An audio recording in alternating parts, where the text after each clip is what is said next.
কইরা দেন। দ্বিতীয় রমজানে রব্বুল আলামিন 6 লক্ষ মানুষকে মাফ কইরা দেন। তৃতীয় রমজানে রব্বুল আলামিন 6 লক্ষ মানুষকে মাফ করেন।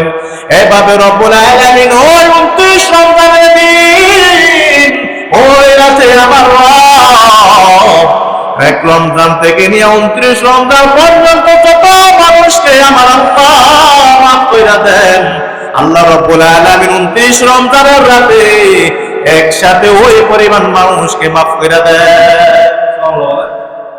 এর মানে রমজান মাসে আল্লাহ তাআলা তার বান্দাকে শুধু মাফ করতেই থাকে, মাফ করতেই থাকে। এখন নিজের দিকে তাকান তো, আমি কি এই কাতারে আছি কিনা? ঠিক না? নিজের দিকে তাকান না, আমি এই কাতারে আছি কিনা? আমি যদি আমার আমল ইবাদত বন্দেগী সঠিকভাবে পালন করতে পারি তাহলে বুঝবেন যে আমি এই কাতারের মধ্যে আছি।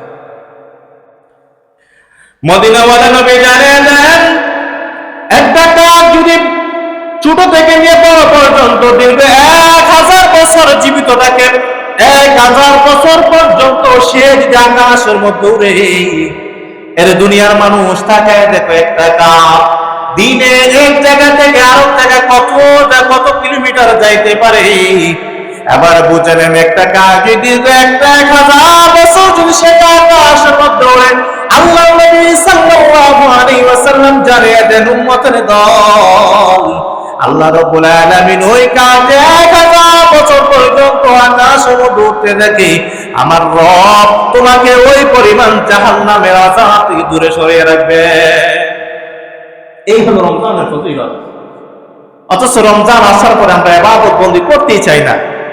উচিত ছিল আমরা সবসময় মালিকের জিকির পাঠ করব, মালিকের তাসবিহ আদায় করব, মালিকের কোরআন তেলাওয়াত করব, রোজা রাখবো। কিন্তু বাঙালি করে কি, রোজা রাখিয়া দোকানে গিয়ে বসে আড্ডা মেরা সময়, বিশেষ করে সময়টা কাজে লাগায়। কোন সময় আসর পরে গিয়া দেখেন, আসর পরে সময়টা একটু খারাপ লাগে, ঠিক না? এই আসরের পর দোকান ফাটে আড্ডা না দেয়। আরে বাবারে, কার বউ বাড়িতে গেছে, কার মেয়ে ফলাইয়া গেছে, কার মেয়ে কান্দও কথা কয়, কার বউ কান্দও কথা কয়, এটি কইয়া দোকান ফাটা আলাপ করে। অথচ নাফরমান সে যে বসে বসে আল্লাহ আল্লাহর জিকির আদায় করতো, বলেন তো তার কত ফজিলত লাভ হতো না? অথচ গীবত তো আল্লাহ দিলে সারছে, একটু ফাইলে এক হাত দিয়া দেয়, কে কারে 5টা দিব এই চিন্তা থাকে।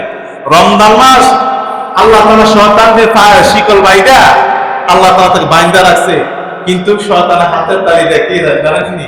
ওই 11 মাস তার পুষ্টিং নাই রাইছি না, এই 1 মাসে পুষ্টিংই চলবে। কথা বলছেন, এই হলো অবস্থা। এই জন্য রমজান মাসে যাতে শয়তান আমাদের বিজয়ী হতে না পারে, আমরা মালিকের ইবাদত করব, বেশি বেশি দান সদকা করতে পারে। উমর রাদিয়াল্লাহু তাআলা আনহু জান্নাতের সার্টিফিকেট পাওয়ার পরেও সব সময় কান্না করতেন, আল্লাহ আমাকে আপনি জান্নাত দান করেন। অথচ 10 জন সাহাবী দুনিয়া থাকা অবস্থায় জান্নাতের সার্টিফিকেট পাইছে। 2 নম্বর ব্যক্তি, ওনার নাম কি? হযরত ওমর রাদিয়াল্লাহু তাআলা। রাসূলুল্লাহ সাল্লাল্লাহু আলাইহি ওয়াসাল্লাম একদিন ভাষণে বলতেছেন, আমার সাহাবী, আমার এই সাহাবী সাদ ইবনে ওয়াক্কাস রাদিয়াল্লাহু তাআলা সম্পর্কে বলছেন, আমার এই সাহাবী কখনো মুনাফিকের জানাজা আদায় করবে না, কখনো মুনাফিকের জানাজার নামাজ পড়বে না। তবে এই কথাটা শুধু আমার সাহাবী জানবে না, কেউ জানবে না। যখন নাকি ওমর রাদিয়াল্লাহু তাআলা খেলাফতের সময় চলে আসলো, তখন গিয়া ওই সাহাবীকে বলল, সাহাবী আচ্ছা আমার নামটা কি মুনাফিকের কাতারে আছে কিনা? তখন বলে, আমিরুল মুমিনিন ওমর, আমি এই কথা বলতে পারবো না, কারণ নবীজি আমাকে নিষেধ করছেন কাউকে যাতে আমি এই কথা না বলতে পারি। তবে একমাত্র আমিই জানবো, আর কেউ জানবে না। উমর রাদিয়াল্লাহু তাআলা, দেখেন উমর রাদিয়াল্লাহু তাআলা জান্নাতের সার্টিফিকেট পাওয়ার পরও ভিতরে ভয় ঢুকে গেছে, আরে এই মুনাফিকের কাতারে কি আমার নাম আছে কিনা? অথচ তিনি কি জান্নাতের সার্টিফিকেট প্রাপ্ত সাহাবী, ভিতরে ভয় ঢুকে গেছে, আরে মুনাফিকের কাতারে আমার নাম আছে কিনা। সারা রাত ঘুমায় নাই, কান্না আর কান্না। যখন নাকি গভীর রাত হয়ে গেল, তাহাজ্জুদের সময় ওই সাহাবীর বাড়িতে আসলেন। আয়েশা ডাক দেন, সাহাবী তুমি কি ঘুমিয়ে গেছো কিনা? এমনি সাদ ইবনে ওয়াক্কাস রাদিয়াল্লাহু তাআলা ডাক দেন, বলেন তো রাত আমার বাড়ির সামনে কে? এমনি উমর রাদিয়াল্লাহু তাআলা ডাক দেয়া বলেন, আমি উমর। সাহাবী সাদ ইবনে ওয়াক্কাস রাদিয়াল্লাহু তাআলা দৌড় মাইরা করে দরজাটা খুলে উমরকে ডাক দেয়া বলেন, আমিরুল মুমিনিন, আপনি যদি আমাকে বলতেন আমি সাহাবী আপনার বাসায় চলে যেতাম। এত কষ্ট করে আপনি আমার বাসায় আসার প্রয়োজন ছিল না। উমর রাদিয়াল্লাহু তাআলা ডাক দেয়া বলেন, সাহাব, দরকারটা আমার, এই জন্য আমি উমর আসছি। আরে উমর কেন আসছে বলেন? উমর রাদিয়াল্লাহু তাআলা কান্নার অবস্থায় বলেন, সাহাবী, আমি একটা প্রশ্ন তোমার কাছে জানতে চাই, তুমি আমার এই প্রশ্নের জবাবটা দাও। সাদ রাদিয়াল্লাহু তাআলা ডাক দিয়ে বলেন, প্রশ্নটা কি আমাকে একটু বলেন। উমর রাদিয়াল্লাহু তাআলা ডাক দিয়ে, সাদ, আমি উমর যখন নাকি দুনিয়া থেকে বিদায় নিব, আমার জানাজার নামাজ তুমি পড়বা কিনা? সাদ ইবনে আবি ওয়াক্কাস রাদিয়াল্লাহু তাআলা ডাক দিয়ে বলেন, আমিরুল মুমিনিন, কি এমন কথা বললেন? আমি সাদ কসম করে বলে দিলাম, আপনি আমিরুল মুমিনিন যদি দুনিয়া থেকে বিদায় নেন, আমি সাদ ইবনে আবি ওয়াক্কাস আপনার প্রথম কাতারে দাঁড়াইয়া আপনার জানাজার নামাজ আদায় করব। এমনি উমর রাদিয়াল্লাহু তাআলা ডাক দিলেন, আমার প্রশ্নের সমাধান আমি পেয়ে গেলাম। সাদ ইবনে আবি ওয়াক্কাস রাদিয়াল্লাহু তাআলা উমরকে ডাক দিলেন, উমর গো, কেন আপনি এই প্রশ্নটা আমাকে করলেন?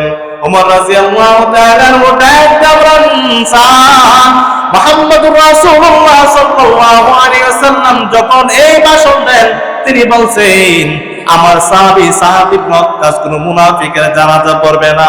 আরে সাদ, তুমি যেহেতু আমি উমরের জানাজার নামাজ আদায় করবা, এর মানে বোঝা গেল আমি উমর মুনাফিক না। সুবহানাল্লাহ বলবেন না? জান্নাতের সার্টিফিকেট পাওয়ার পরেও ভিতরে ভয়। আর আমরা জান্নাতের সার্টিফিকেট পাওয়া তো দূরের কথা, নামগন্ধই নাই, কিন্তু ভিতরে আমরা ইমানদার। নামাজ আদায় করতে, আপনারা যে তারাবির নামাজ পড়েন, সবাই আসে? মোটামুটি ভালো হয়। ওই 8 টাকা করে বলতেন নাকি? আপনাকে 8 টাকা পড়েন না 20 টাকা পড়েন? এই 8 টাকা 20 টাকা গুতাগুতি আছে, কথা বলছেন? 8 টাকা পড়ার সমস্যা নাই। যদি জান্নাতে হাসরের ময়দানে আল্লাহ রাব্বুল আলামিন বলেন, কয় টাকা পড়ছস? 8 টাকা, এটা তো বাসে ঘুরে আইবি, বাকি টাকা দিবি। যদি আল্লাহ রাব্বুল আলামিন জান্নাতে কয় টাকা পড়ছস? 20 টাকা, তুমি কষ্ট না যান। 8 টাকার পরে যদি আপনি আরো 12 টাকা পড়েন, ঠিক আছে, তো সওয়াবের টাকা দিয়ে দিলাম। এখন যদি বলেন না আল্লাহ, আমি 8 টাকা পড়ে আছি, থাপড়া দিয়ে তো বাসে 12 টাকা পড়বো। জান্নাত ওসিলা নাম আছে?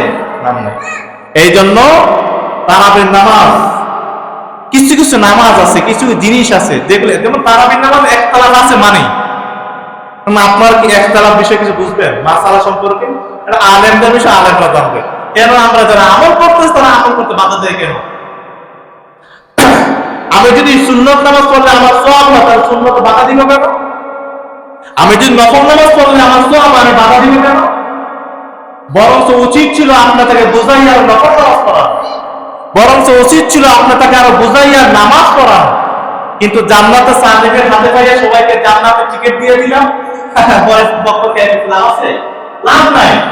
যদি আমরা যাই কেন জান্নাতের সার্টিফিকেট দেওয়া মানে কে? আল্লাহ নিজের হাতে করে জান্নাতের সার্টিফিকেট। হ্যাঁ, আপনি যদি দেখেন আপনি ইমানদার ভিতরে, ইমানদারের ভিতরে এই নিয়ম থাকতে হবে যে আমি জান্নাতি। মুমিন সবসময় মনে করবো আমি জান্নাতি, কথা বুঝতে পারছেন?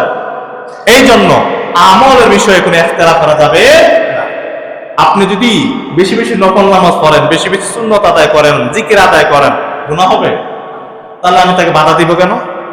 আল্লাহ তাআলা আমাদেরকে বুঝার তৌফিক দান করেন, সবাই আমিন। রমজান মাস বেশি বেশি আমল করার তৌফিক দান করেন। মা বোনদেরকে বলি, এই রমজান মাসে বিশেষ করে দয়া করে আপনার ঈদের মার্কেটে যাবেন। এই ঈদের মার্কেট এমন একটা জিনিস, শয়তানের হাট বাজার হলো কোথায়? বাজারে। যদিও শয়তান আল্লাহ বান্দা রাখছে, কিন্তু শয়তানের সেরা চামনটা গুলো বাজারে আছে, কথা বুঝতে পারছেন?